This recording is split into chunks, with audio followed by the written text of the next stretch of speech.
नमस्कार भक्तों। आज हम आपको एक ऐसी चमत्कारी कहानी सुनाने जा रहे हैं जो यह साबित करती है कि अगर श्रद्धा सच्ची हो तो कोई भी बाधा भक्त और भगवान के बीच नहीं आ सकती। ये कहानी है रामलाल की, जो एक गरीब मजदूर था, लेकिन उसकी भक्ति अपार थी और उसका एक ही सपना था, माँ वैष्णो देवी के दर्शन करना। रामलाल की आर्थिक स्थिति बहुत खराब थी। दिन भर मजदूरी करता, फिर भी परिवार का पेट भरना मुश्किल था। लेकिन उसके मन में एक ही तमन्ना थी, एक बार माँ वैष्णो देवी के दर्शन करने की। परंतु कैसे जाता? न पैसे थे, न कोई सहारा।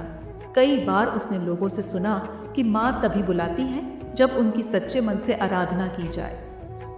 बस फिर क्या था, रामलाल ने माँ को पुकारना शुरू कर दिया। रोज माँ के चित्र के आगे बैठकर प्रार्थना करता, हे माँ, मुझे अपने दरबार में बुला लो। एक रात रामलाल बहुत थका हुआ था, लेकिन माँ को याद करते करते गहरी नींद में चला गया। अचानक सपने में एक तेज प्रकाश फैला और माँ वैष्णो देवी प्रकट हुई। माँ ने मुस्कुराते हुए कहा, बेटा चिंता मत कर, जब मेरी यात्रा का समय आएगा तब मैं खुद तेरी राह बना दूंगी। सुबह उठते ही रामलाल की आंखों में आशा की नई किरण थी। फिर एक दिन गांव में एक बड़ा भंडारा रखा गया। रामलाल वहां सेवा करने पहुंचा। सेवा करने के बाद आयोजकों ने सबको प्रसाद के साथ कुछ पैसे भी दिए। यही पैसे रामलाल की यात्रा का कारण बने। उसने बिना देर किए माँ का नाम लिया और पैदल ही यात्रा पर निकल पड़ा।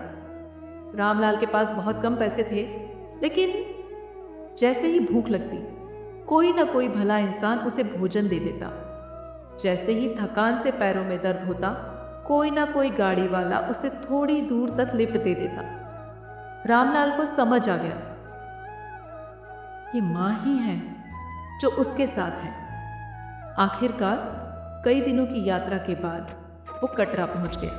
कटरा पहुंचकर उसने अर्जुन पेड़ के नीचे विश्राम किया और माँ को प्रणाम कर कहा, माँ मैं अब तेरे द्वार पर हूँ। जैसे ही उसने मंदिर की ओर कदम बढ़ाए, वहां मौजूद पंडित जी ने उसे रोक लिया। उन्होंने कहा, बेटा तेरे चेहरे पर माँ की कृपा की चमक है, अंदर आओ, माँ तेरा इंतजार कर रही है। रामलाल को विश्वास नहीं हुआ। उसे विशेष दर्शन की अनुमति मिल गई। जब रामलाल ने माँ वैष्णो देवी के पवित्र गुफा में प्रवेश किया, उसकी आंखों से आंसू झरने लगे।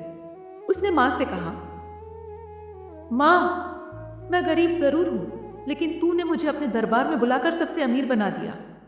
और तभी पंडित जी ने उसे माता रानी का प्रसाद और चुनरी दी और कहा, बेटा माँ ने तुझे अपनाया है, जा अब तेरा जीवन बदल जाएगा।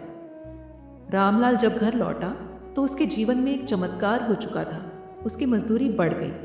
धीरे धीरे उसकी आर्थिक स्थिति सुधरने लगी और कुछ ही समय में वह खुद भक्तों की सेवा करने लगा और कहता, माँ वैष्णो देवी कभी किसी भक्त को खाली नहीं लौटाती। भक्तों, इस कहानी से हमें यही सीख मिलती है कि अगर श्रद्धा सच्ची हो तो माँ वैष्णो देवी खुद अपने भक्तों की राह बना देती है।